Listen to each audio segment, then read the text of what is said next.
Hello and welcome to WES ICS. Myself Abhishek Mishra. Now G20 summit has been over. Now it's completed. और भारत ने बहुत ही सफलतापूर्वक G20 सम्मेलन का आयोजन कराया। इस बात पर हम सबको फख्र होना चाहिए और कहीं ना कहीं इस G20 सम्मेलन को सक्सेसफुली कंडक्ट कराने से इंडिया की जो डिग्निटी है, जो इमेज है, जो वर्ल्ड प्लेटफॉर्म पे जो भारत की इमेज निखर के आई है या जो प्रेस्टीज में इंक्रीमेंट हुआ, वो बहुत ही रिमार्केबल जो है वो प्रेस्टीज में इंक्रीमेंट हमें देखने को मिला। अब इस G20 सम्मेलन से हमने क्या पाया, क्या खोया, क्या इसका आउटकम रहा, और तमाम तरह की राजनीतिक बातें हमें देखने को मिल रही हैं, मिल रही। उसमें हमें नहीं जाना कि पॉलिटिकल पार्टीज क्या कह रहे हैं, इतना पैसा खर्च हो गया तो पानी भर गया, that's a different thing. Examination के पॉइंट ऑफ व्यू से उनका कोई नहीं है। बस हाँ, ये जरूर है कि इस G20 सम्मेलन से बहुत सारी चीजें ऐसी निकल के आई हैं जो हमें अपने एग्जामिनेशन के पॉइंट ऑफ व्यू से पढ़ना है। जैसे G20 सम्मेलन पर ही आपसे पूछा जा सकता है। कुछ इसके 3-4 आउटकम्स हैं बड़े इंपॉर्टेंट, जैसे दिल्ली डिक्लेरेशन। उसी तरीके से एक और इम्पॉर्टेंट इसका रिजल्ट निकल के आया, that is the announcement of a new economic corridor, that is India middle east and Europe economic corridor. तो आज के इस वीडियो लेक्चर में मैं आपके साथ इसी India middle east economic Europe corridor पर डिस्कशन करूंगा और ये जानने की कोशिश करेंगे ये इकोनॉमिकल कॉरिडोर जो है वो किस तरीके से इंडिया के लिए बेनिफिशियल है और किस तरीके से ये काम करेगा। तो चलिए फिर शुरुआत करते हैं। नाउ इस G20 के सम्मेलन में जो बहुत इंपॉर्टेंट एक अनाउंसमेंट हुआ है वो ये India middle east economic European mega economic corridor का है, जो कि एक तरीके का कहीं ना कहीं इंफ्रास्ट्रक्चर प्रोजेक्ट है। अब तमाम तरह की बातें इसको भी लेकर के कही जा रही हैं। बहुत सारे लोग हैं अपने अपने राय दे रहे हैं। कोई ये चाइना के one belt one road initiative का काउंटर है, उसको अटैक करने का एक इंडिया की तरफ से मूव है। बिल्कुल सही बात भी है कि हमने चाइना के one belt one road initiative का एक आंसर ढूंढ निकाला और ये हमारी बहुत हद तक एक बहुत बड़ी जीत भी है कि हमने इतने बड़े इंफ्रास्ट्रक्चर प्रोजेक्ट का अनाउंसमेंट G20 सम्मेलन में किया। Now this Middle East India European Mega Economic Corridor is basically a proposed infrastructure project that aims to foster economic integration and connectivity between India, Middle East and Europe.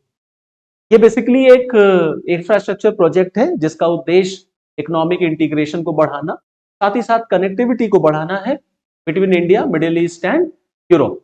जैसा कि आप देख सकते हैं कुछ इस तरीके से India middle east Europe corridor होगा। इसमें इंडिया के साथ साथ मिडिल ईस्ट के कई देश हैं और यूरोप के कई कंट्रीज हैं, अमेरिका भी इसमें शामिल है। कुछ इस तरीके से India middle east Europe economic corridor होगा कि जैसे बॉम्बे से ये यूएई को जोड़ेगा, फिर यूएई से होता हुआ ये सऊदी होता हुआ पूरा मिडिल ईस्ट कंट्रीज को कवर करता हुआ फिर ये इजराइल जाएगा, फिर यहां से ये आपका यूरोप की तरफ निकलेगा। तो कहीं ना कहीं ये पूरा एरिया जो आप देख रहे हैं, ये पूरे एरिया में कनेक्टिविटी जो है वो बिल्डअप होगी और एक तरीके से इकोनॉमिक इंटीग्रेशन जो है इस पूरे क्षेत्र का बढ़ेगा। कुछ इसी तरीके से चाइना ने भी one belt one road initiative दिया था, उस पर भी हम लोग चर्चा आगे भी करेंगे। नाउ ये जो न्यू इकोनॉमिक कॉरिडोर की बात हो रही है, now this project is a part of basically broader partnership for global infrastructure investment.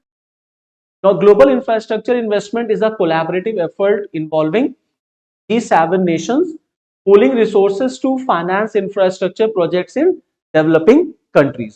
तो ये जो पूरा प्रोजेक्ट है ये बेसिकली ग्लोबल इंफ्रास्ट्रक्चर इन्वेस्टमेंट का एक तरीके से आप कह सकते हैं कि वो एक पार्ट है जो कि कोलैबोरेटिव एफर्ट है G7 नेशंस का, involving G7 nations pooling resources to finance infrastructure projects in developing country. तो जो डेवलपिंग कंट्रीज होते हैं उसमें इंफ्रास्ट्रक्चर प्रोजेक्ट्स को ये फाइनेंस करता है।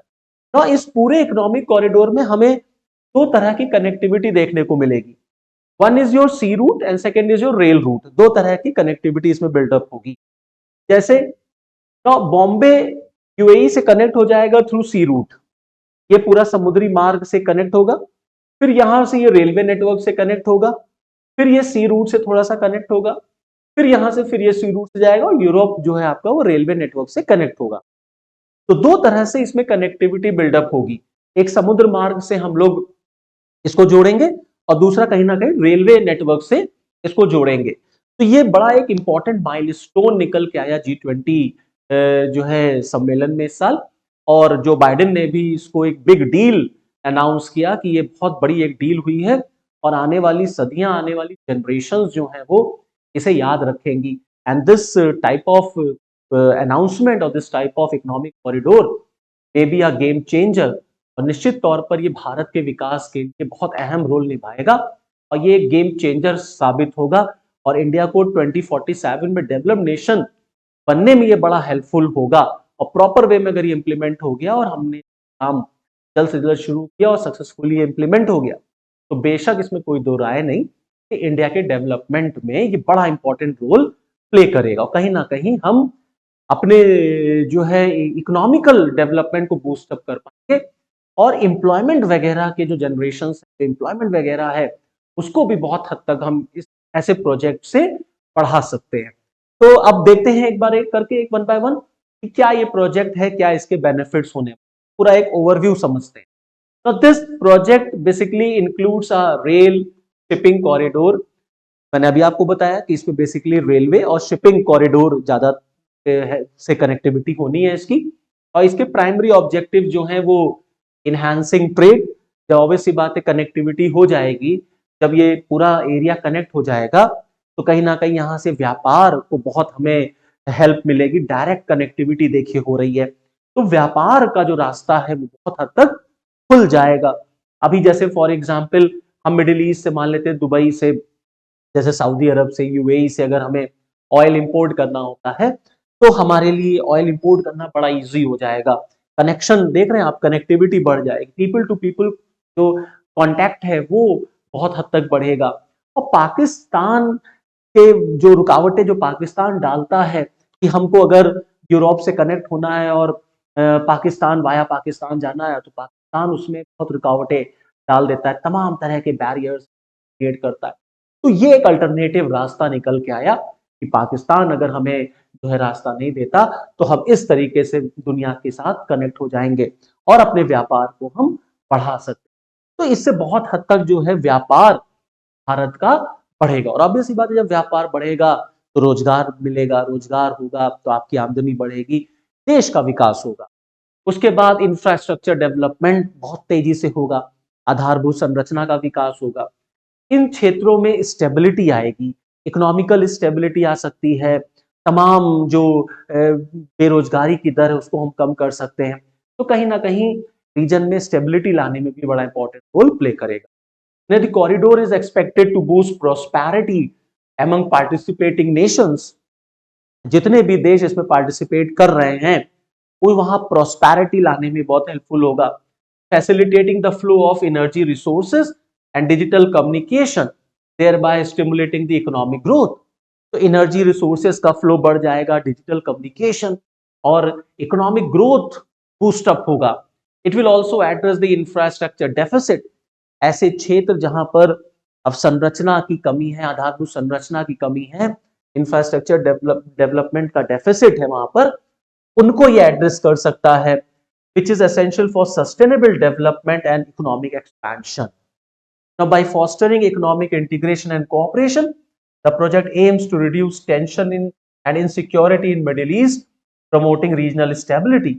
तो मिडिल ईस्ट में जो इनसिक्योरिटी और जो टेंशंस हमें देखने को मिलती हैं बहुत हद तक वो भी कम हो सकेगी इकोनॉमिक इंटीग्रेशन की वजह से। तो तमाम इसके बहुत सारे बेनिफिशियल पॉइंट्स हैं जो निकल करके आए हैं। अब जैसे ये अनाउंसमेंट हमारी तरफ से की गई, भारत सरकार ने इंडिया, मिडिल ईस्ट और यूरोपियन कॉरिडोर का जैसे ही G20 में अनाउंसमेंट हुआ, अब ऑब्वियसली बात सब कुछ भी आने जो शुरू हो गए। तो चाइना की तरफ से भी ओपिनियन आया, चाइना ने भी अपनी बात बोली, तमाम लोगों ने अपनी बातें रखी। तो एक एक पॉइंट ये निकल के आया कि बहुत ही इंपॉर्टेंट स्टेप है चाइना के डोमिनेंस को कंट्रोल करने के लिए, चाइना के इन्फ्लुएंस को रोकने के लिए।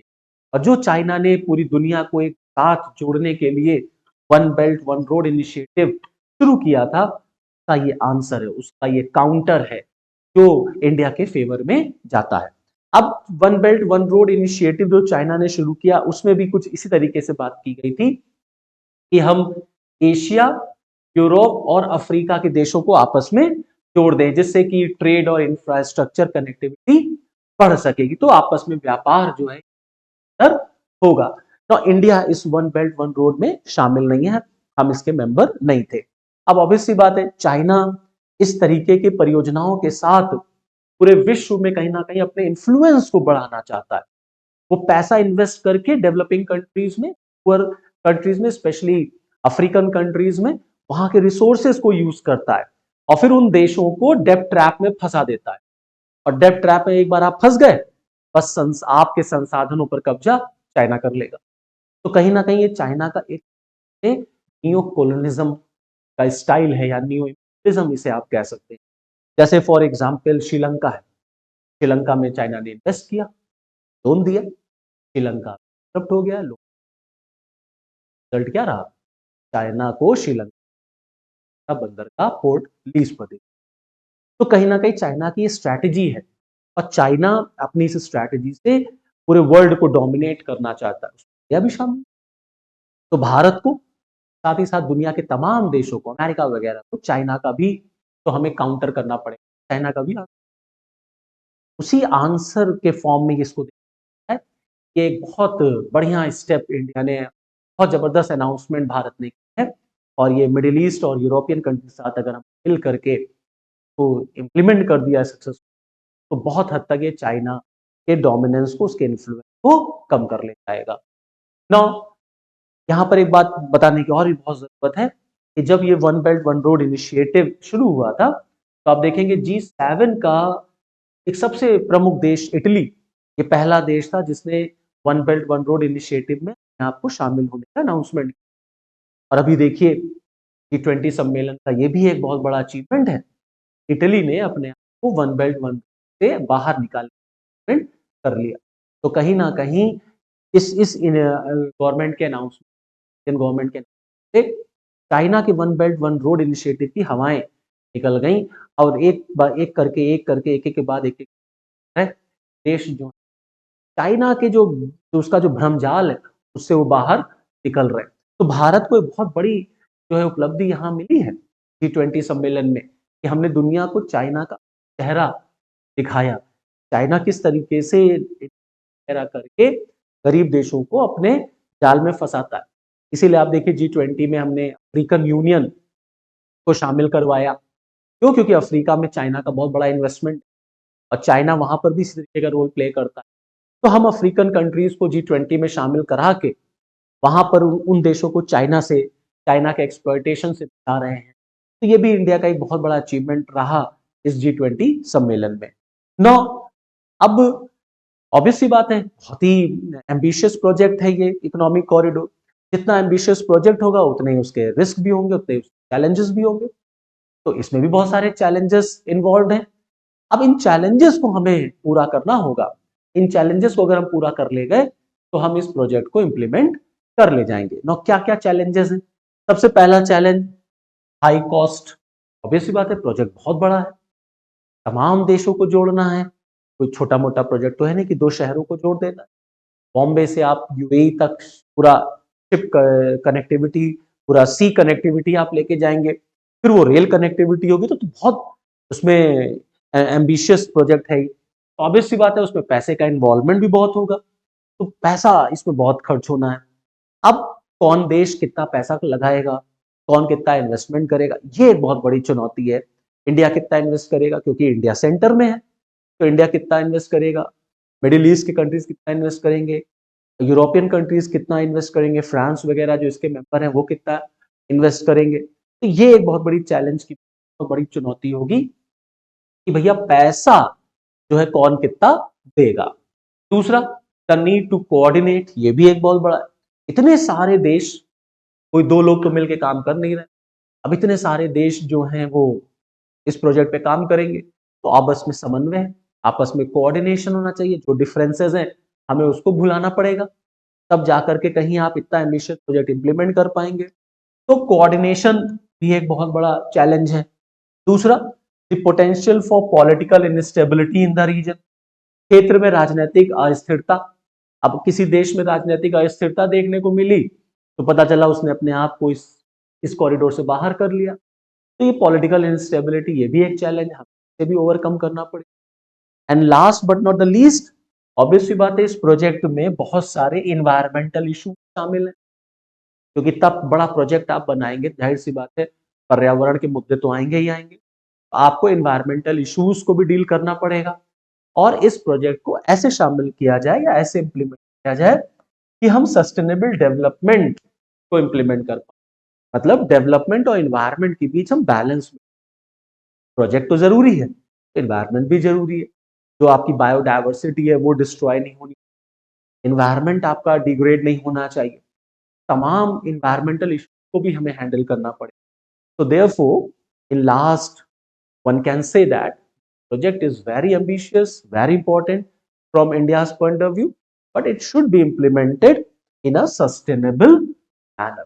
और अगर ये प्रोजेक्ट जो है वो जो है रियलिटी में ग्राउंड लेवल पर इसने जिस दिन भी ये अपना जो है फाइनल स्टेज ये प्राप्त करेगा, बहुत बड़ी बात है, बहुत बड़ा गेम चेंजर होगा इंडिया के डेवलपमेंट। क्यों? क्योंकि हमारे पूरा जो सिनेरियो है व्यापार का वो बदल जाएगा और बहुत इजीली हम मिडिल ईस्ट होते हुए यूरोप की कंट्रीज के साथ जुड़ जाएंगे। तो भारत का अब आप समझिए कि ट्रेड जो है, एक्सपोर्ट इंपोर्ट जो है वो किस लेवल पर बढ़ेगा और कितना हमारा जो पैसा है वो बच जाएगा जब हम मिडिल ईस्ट वगैरह से इंपोर्ट। तो this is all from this video lecture. Okay.